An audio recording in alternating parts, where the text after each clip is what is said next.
그럼 두 번째 이슈 한번 넘어가 보도록 하겠습니다. 자, 오늘 건설 업종이 일제히 급락을 했습니다. 주주분들께서는 좀 많이 당황을 하셨을 것 같은데요. 이 광주 아파트 신축 현장에서 대형 이 붕괴 사고가 일어났죠. 이후에 여론이 좀 악화되고 국토교통부 장관이 나서서 법이 규정한 가장 강한 페널티를 부여해야 된다. 이런 이야기도 있었습니다. 사실 대표님께서는 이 건설업에 관해서 2022년도에 좀 유망한 테마라고 보셨기 때문에 저는 더 질문을 드리고 싶거든요. 앞으로 이 건설 테마는 어떻게 보면 좋을까요? 사실 이제 요번에 이 현대 네. 이 산업개발 같은 경우는 네. 좀 특수한 경우죠. 맞아요. 네. 생각도 못한. 그렇죠. 이런 걸 보고 우리가 뭐라 그러죠? 바로 비체계적 리스크. 한마디로 돌발 악재라고 이야기하는 네. 겁니다. 요번에 우리가 또 한 가지 배울 수 있는 교훈이 있습니다. 시장은 이러한 비체계적 리스크가 너무나도 많은 곳이에요. 돌발 악재가 무수히도 많이 발생될 수 있는 곳입니다. 그만큼이나 우리가 세상에 어떠한 뭐 전반적인 관점에서 아무리 분석을 한다고 해도 이런 돌발 악재까지는 우리가 어떻게 할 수 없는 거죠. 네. 그래서 요런 이 사례를 가지고 우리 시청자분들이 돌발 악재에 대한 또 한번 교훈을 한번 얻어 가셨으면 좋겠고, 두 번째로는 일단 이 전망을 물어보셨잖아요. 네. 지금 저는 아직까지도 이 건축업에 대한 건설주들의 네. 올해 이제 정책 수혜에 대한 이 생각은 변함이 없습니다. 아, 여전히 좋다. 왜냐하면은 지금 어찌 됐건 개별 악재잖아요. 이 현대 개발에 국한되어 있는 개별 악재라는 네. 이야기죠. 근데 지금 왜 전반적으로 이런 대형 건설사들이 함께 빠지느냐? 맞아요. 결국은 이 국토부 장관이 나와서 했다라는 발언 때문인데, 이 기업한테 페널티를 줄 수 있는 부분을 최대한을 주겠다라고 하는 의미를 다시 재해석해 보자면은 어떤 면에서 두 번 다시 이런 일이 일어나지 않도록 또 다른 법을 개정하겠다라는 말이 될 수도 있어요. 그러다 보니까 건설주들 입장에서는 만약에 이 건축에 대한 또 법이 개정된다고 한다면 굉장히 또 리스크가 될 수 있거든요. 네. 그런 부분들 때문에 조금 투매 심리가 높아졌던 거고, 네. 지금 이 악재는 어찌됐건 이 개별 악재, 한마디로 현대 건설에만 국한되어 있는 악재라고 할 수가 있어요. 그러면 좀 궁금해지는 게 사실 예전에는 그러셨잖아요. 악재는 드러난 순간부터 좀 소멸이 된 거다. 약간 이런 말씀 많이 해주셨는데 네네네. 이 HDC 현대산업개발 같은 경우에 한번 이 종목은 지금 한 엿새간 37%나 빠졌거든요. 더 빠질 수도 있는 걸까요? 그 순전하게 그럼 차트만 보고 이야기를 드려요. 네, 차트만 보고 한번 사실 얘기를 이 해주세요. 악재는 제가 어떻게 할 수는 그렇죠. 악재잖아요. 아무리 제가 이제 뭐 이거를 분석을 한다 그래도 어디까지나 예측일 뿐인 거니까 네. 제가 이 리스크에 대해서는 뭐라고 좀 이야기를 드리기가 조금 다소 애매한 부분이 있어요. 네. 다만 일단 뭐 차트만 봤을 때 차트만 딱 봤을 때는 네. 사실상 지금 주봉 차트를 좀 볼게요. 주봉 차트를 보자면 2020년 3월에 우리가 어떤 시국이었죠? 코로나 때문에 네. 엄청나게 시장이 많이 빠졌던, 코로나 막 시작되고 그죠? 그때 수준까지 빠진 거란 말이에요. 아. 지금 이 노란색 동그라미 박스가 네. 2020년 3월, 한마디로 코로나가 국내를 강타하고 시장이 패닉장에 빠졌을 때의 차트라는 거예요. 지금 그 위치라는 거죠. 네. 지금 여기까지 빠졌어요. 그런데 우리가 이 빠지는 구간에서 거래량을 체크를 해보면요. 자, 일주일 동안 첫날에 거래량이 350만 주 동반이 됐습니다. 거래 대금이 320억, 그리고 이튿날에 거래량 200만 주, 그리고 그 다음 날에는 220만 주. 자, 그리고 또 그 다음 날에는 180만 주. 그리고 마지막 오늘 날짜에 170만 주, 180만 주 가까이 동반이 됐단 말이죠. 거의 뭐 1000만 주예요. 여기 이렇게 보시면요. 네. 1000만 주의 거래량이 동반이 됐는데, 주봉 차트로 다시 돌아가서 자, 여기서 발생된 이 거래량이 1000만 주라고 가정을 했을 때 이게 다 뭐예요? 매수겠어요? 매도겠어요? 매도죠. 다 매도겠죠. 네, 다 매도죠. 그러니까 그만큼 투매 물량이 많이 나왔다라는 거예요. 투매 물량이 많이 나왔다라는 것은 던질 수, 그러니까 한마디로 물량을 던지는 사람들을 이야기를 할게요. 물량을 던지는 사람들이 던질 만큼 다 던져줬다라는 이야기거든요. 그 이야기는 무슨 말이냐? 자, 우선은 지금 던지고자 하는 투매 물량을 던지고자 하는 투매 물량은 지금 나오는 구간이라는 거죠. 그러면 이 나오는 구간에서 거래량이 점차 줄어드는 이 순간을 우리는 기다려야 되는 거예요.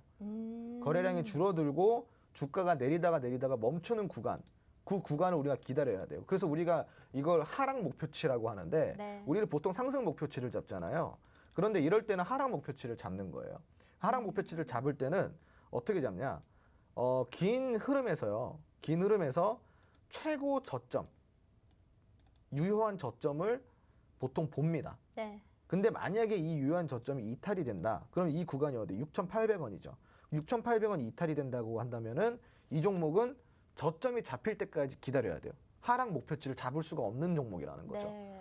아직까지는 투매 물량이 지금 발생되고 있는 구간이기 때문에 여기서 매수를 해도 되나요? 저가 매수 기회인가요? 혹은 여기 이제 물려 계신 분들, 네. 혹은 여기서 물탈 기회인가요? 라고 질문들을 많이 하시잖아요.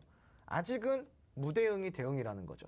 조금 더 지켜봐라. 그렇죠. 이 종목은 어떻게 지금 대응을 하기보다는 조금 더 거래량이 줄어드는 틈을 타야 돼요. 네. 줄어들 때까지 기다려야 되고 그 줄어드는 구간에 저점이 확실하게 잡히는지 적어도 더 이상 내려가지 않는 구간이 안착이 되는지까지 지켜봐야 되는 겁니다. 그리고 지금 제일 중요한 거는 이 저점 6,800원의 저점을 이탈하는지 안 하는지 요거를 단기적으로 체크를 해봐야겠죠. 그래서 지금은 우선은 차트만 봤을 때는 네. 아직까지는 조금 더 하락을 해줄 수 있습니다. 차트상으로는 네, 네. 알겠습니다. 참 걱정이 많으신 분들이 또 계실 거예요. 이 건설업종 관해서 그래도 우리 홍주환 대표님께서 아주 잘 알고 계시기 때문에요. 앞으로 좀 모멘텀은 어떨지, 이 종목은 어떨지 이런 것들에 대한 궁금증들 여러분들 노란톡 들어오셔서 한번 질문을 드려보시면요. 또 시원하게 대답을 해주실 겁니다. 실제로 여기 현대 같은 경우에 굉장히 많이 빠졌습니다.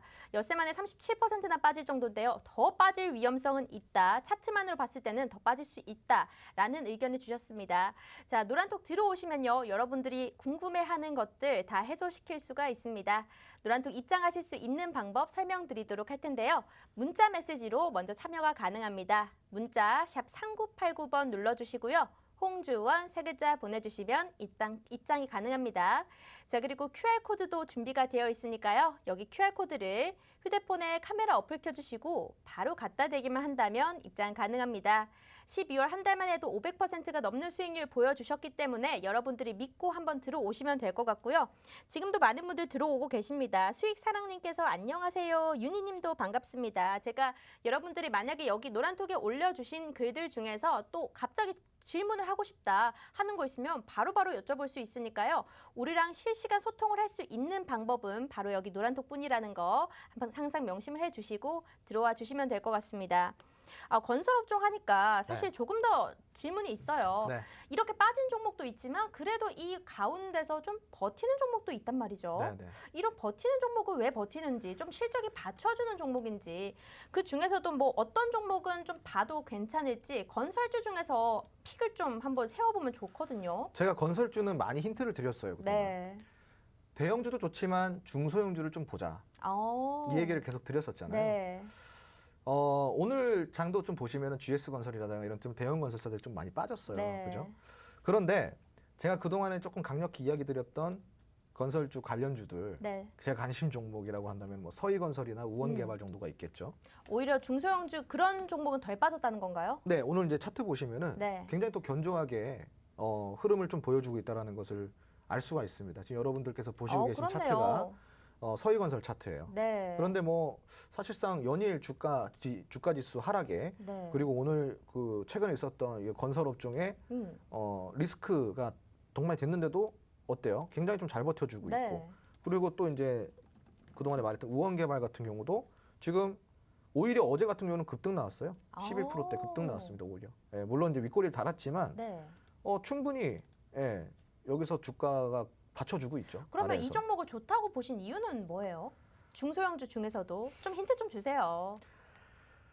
어차피 전략은 우리가 못 듣기 때문에 좀 모르지만 그래도 이 종목이 왜 좋은지는 궁금할 수 있잖아요. 사실 이제 이 노란톡 들어오시면은 이거를 굉장히 다 들으실 수가 있는데 네. 조금만 이야기를 드릴게요. 네. 자, 우원개발 같은 경우는요, 시청자분들. 첫 번째로 우리가 건설 경기가 안 좋았던 시기가 언제죠? 2015년도부터 2018년도까지 건설 경기가 굉장히 안 좋았어요. 왜냐하면 개발이 다 막혀 있기 때문에. 네. 그죠? 그럼에도 불구하고 우원개발 같은 경우는 2018년도, 2019년도에 굉장히 견조한 실적을 냈고요. 그리고 이제 국가 정책 사업이라고 하는 SOC 사업 이게 좀 전면적으로 중단이 되면서 사실 이제 우원개발 같은 경우는 거기에서 많이 수혜를 받았던 기업 중에 하나인데 그럼에도 불구하고 개별적으로 굉장히 실적을 잘 냈다라는 겁니다. 한마디로 이 수도권을 제외한 지방권에서 네. 예, 이런 개발 제한이 없는 곳에서 틈새 시장을 공략을 해서 운영을 잘한 기업이에요. 자, 한번 보실까요? 제가 저걸 보여드릴게요. 실적을. 네. 자, 우원개발의 이제 실적표를 좀 보자면요. 자, 보세요. 2018년도에 매출액이 2,186억, 영업이익이 14억이에요. 적자를 안 봤어요. 네. 근데 이때 건설 경기가 굉장히 안 좋았단 말이죠. 아. 자, 그리고 2019년도에는 매출액이 좀 늡니다. 2,900억, 한 800억 정도가 늘죠. 그 영업이익 보세요. 226억이 늘었습니다. 그리고 2020년도에는 3,163억. 이때는 이제 좀 수혜를 봤죠. 왜냐면은 개발 규제가 드디어 풀리고 나라에서 이제 주택 공급에 대한 현안이 좀 되다 보니까 여기서 좀 수혜를 받았습니다. 아무래도 네. 제한들이 많이 풀리다 보니까. 그러면서 영업이익이 326억이에요. 자, 그런데 굉장히 알뜰살뜰 잘 챙기는 거예요. 중소형주 치고. 이 정도의 매출과 이 정도의 그 영업이익이라고 한다면 네. 훌륭한 겁니다. 중소형주 치고. 이 우원개발의 시총을 한번 보실래요, 여러분? 우원개발의 시총이 얼마냐? 자, 895억 현재 좀 주가로. 작네요. 1,000억도 안 돼요. 네. 근데 1,000억도 안 되는 기업 중에 이런 흔히 우리가 1,000억 안 되면 뭐라 잡주라 그러잖아요. 네. 그렇죠? 맞아요. 잡주라고 하는데 우원개발은 적어도 잡주는 아니지. 실적을 왜냐면 받쳐주니까. 1,000억 미만인데도 불구하고 여러분 이 실적을 보시라 이 말입니다. 실적이 말을 해주잖아요. 이게 어떻게 잡주예요? 절대 잡주가 아니라는 거죠. 네. 그래서 여기에 대해서도 이야기를 좀 드리자면은 우선은 이 우원개발 같은 경우는 힘든 시기에도 틈새 시장 공략을 하면서 경영을 잘해왔고 그만큼 일을 잘하는 기업입니다.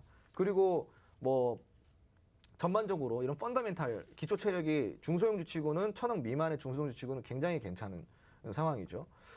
대형주가 정책 수혜, 예를 들어서 건설 정책이 나왔어요. 건설 정책이 나와서 대형주가 수혜주로 이제 건설주가 수혜주로 올라오면서 대형주가 10% 오를 때 얘들은 몇 프로 오르겠냐 이겁니다. 얘들은 몇십 %도 가죠. 얘들은 50% 60% 오르는 거예요. 네. 예, 그만큼이나 갭의 차이가 있고 그래서 오히려 이런 중소형주를 공략하라는 게 차트를 보셔도 아실 거예요. 차트를 보셔도 중소형주들은 어때요? 지금 바닥을 기고 있어요. 그냥 바닥을 기고 있다라는 거예요. 자, 지난 3월, 2020년도에 3월 달에 패닉장이 왔을 때 주가가 3,275원이에요. 지금 그 대비해 가지고 그렇게 높은 주가가 아니라는 거죠. 지금 이 정도면은 자, 패닉 이전의 주가 그 정도의 주가예요. 패닉 이전의 주가. 네. 그러면은 사실상 만약에 정책까지 같이 맞물리고 올해부터는 이제 정책의 해 아닙니까? 네. 건설 정책 같은 게 올해 이제 주된 국가 정책 중에 하나인데 만약에 이런 수혜가 붙어준다고 한다면 이 종목이 얼마나 폭발적으로 움직일 수 있겠냐 이거예요. 솔깃해요, 저도. 네. 우원개발. 그리고 이 주가도 지금 아주 탄탄하게 저점을 잡아가고 있는 단계고 네. 뭐 올해 굉장히 기대가 되는 종목 중에 하나입니다. 그래서 건설 업종을 계속 모멘텀은 좋다라고 얘기를 해주시면서 대형주는 많이 오를 것 같지 않으니 오히려 중소형주를 공략하자라는 말씀을 계속적으로 해주셨습니다. 그 와중에 우원개발 얘기를 해주셨는데요. 원래 노란톡에 들어오신 분들에 한해서 꽁꽁 숨기고 있다가 오늘은 그래도 좀 공개를 해주셨어요. 시장이 너무 어렵고 건설 업종 중에서 어떤 종목을 투자해야 돼요? 여쭤보시는 분들이 많기 때문에 이렇게 선물 보따리 하나 풀어주셨는데요. 여기에 대한 자세한 전략은요. 여러분들이 혼자 세우기 절대 쉽지가 않습니다. 장중에 전략을 세워보고 또 받고 싶다 하시는 분들은 노란톡 입장을 해주시면 되는데요. 자, 우리가 수익률표 한번 보고 가도록 하겠습니다. 12월 달에 수익률표입니다. 12월 달 수익률 일단 첫 번째로 먼저 보이는 거는 바로 오픈베이스라는 종목입니다. 이 종목은 100% 넘는 수익을 보여줬고요. 공약일이 12월 초입니다. 우리가 12월 초부터 12월 말까지만 이렇게 종목을 수익률을 합산을 해봤더니 573%가 나왔거든요. 자, 그리고 최근에 또 12월 29일에도 따끈따끈하게 무료 종목을 노란톡 안에 드렸습니다. 바로 하이로닉이라는 종목이었는데요. 맨 밑에서 두 번째 보이시죠? 수익률 21% 다들 가져가셨습니다. 노란톡 안에 입장하셨던 분들 모두 다 인증을 해주셨고요. 오늘 같은 경우에는 퍼스텍도 72%가량 수익이 나왔던 종목입니다.